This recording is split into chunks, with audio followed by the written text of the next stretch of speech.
Greetings, ladies and gentleweebs, and hello to my loyal fellow flames of Amethyst, and welcome to the second installment of my Wuthering Waves Lore Archive series. Those who don't know, in this series we uncover the secrets to the many characters in the Wuthering Waves roster. Last time, we covered the great Yuan Wu and dove deep into his lore within the game. But today, we will be diving deep into the known and unknown lore of a great warrior general who fought for his people and risked both his body and mind to protect the people of Jinzhou. And his name was Geshu Lin. Geshu Lin was the former general of the Midnight Rangers, and both the predecessor and rival of our current general of the Midnight Rangers, the Emerald Dragon Jian. Geshu Lin vanished during the battle beneath the Crescent 3 years prior to the events of the Wuthering Waves story within the game. He led the Midnight Rangers into battle against the Overthrax, and with his great strength and resolve, Geshu Lin was able to hold back the Overthrax's dark forces for a strong and impressive period of time.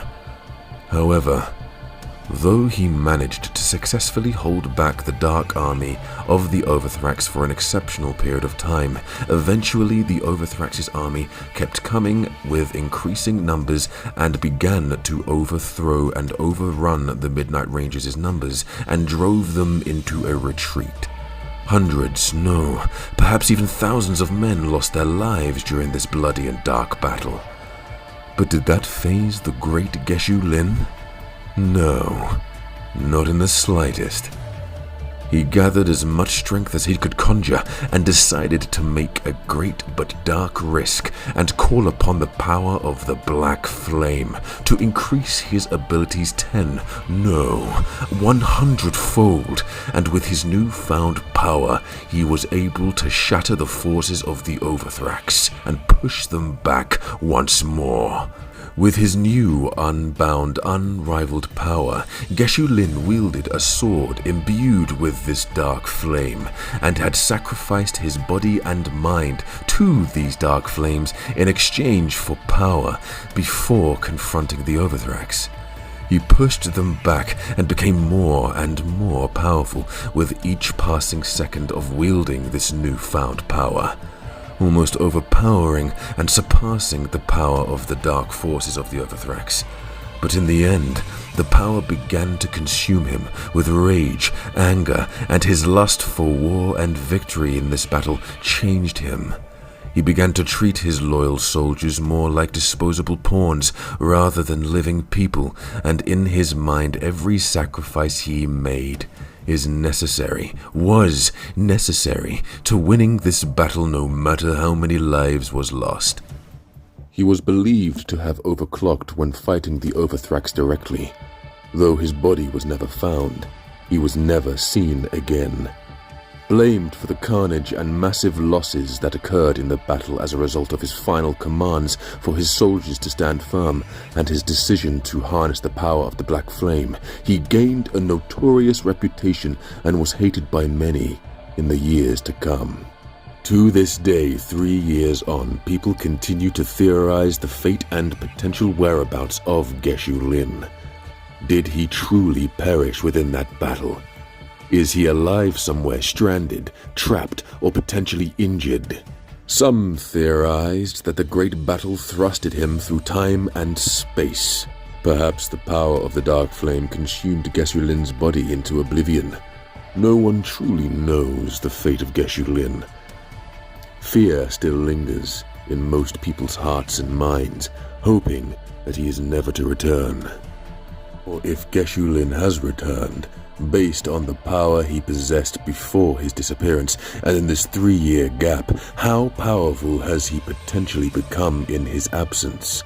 He might even be powerful enough to take on Jian himself. He might even become powerful enough to destroy everything us as the Rover fought so hard to protect. There is also a theory in the Wuthering Waves community that the character known as Scar and Geshu Lin are one in the same. It is not out of the ordinary that Tacit Mark is in the exact same spot, and perhaps the Black Flame within his disappearance turned him insane. He became mad. and reorganized himself, reconstructed himself in this brand new body and mind that we know to be Scar. Wuthering Waves community and myself believe upon his potential release soon, he is going to be a Broadblade using fusion character. For in the lore he does wield a two-handed claymore type weapon, and he wields the power of the dark black flame, which would connect perfectly to the fusion type of character. I also believe he is going to be a main damage dealing unit, dealing colossal fusion damage to all enemies in his sight. I'm also looking forward to seeing the animations that Kuro Games give him within Wuthering Waves. I'm also looking forward to seeing how Kuro Games handles his release within Wuthering Waves down the line. What will he look like in-game? How will he play? What will his animations look like? I have no doubt his animations will look glorious with that purplish black flame surrounding him and surrounding his blade and body while fighting. Will we get a story where he confronts John if he returns? Will we get a fateful battle between the two generals of Jinzhou of the Midnight Rangers in the future? I honestly believe a clash between the two generals in story will be absolutely amazing, and I think the fans of Wuthering Waves will go absolutely berserk for an event such as this. Design of Geshu Lin is also one of the factors that makes people very excited to play and summon for this character upon his release in the future. In my opinion, he has one of the best looking designs in the entire Wuthering Waves roster revealed to us so far.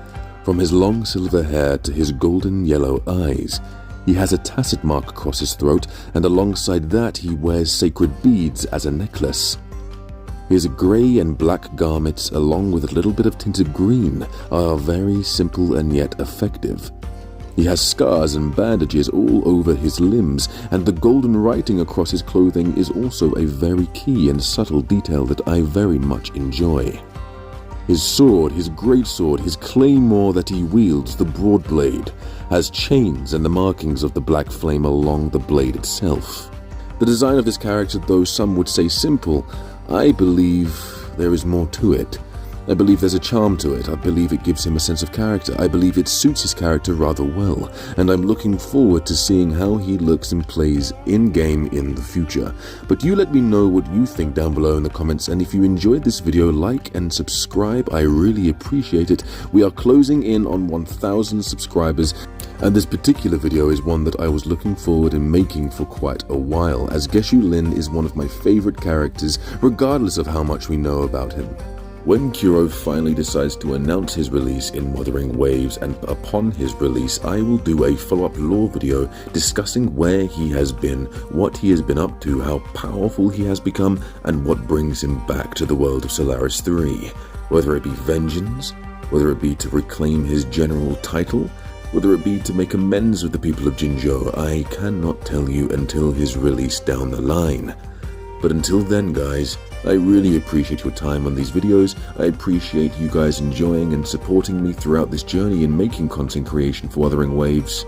But thank you so much for watching guys, I'll see you in the next one. Take it easy.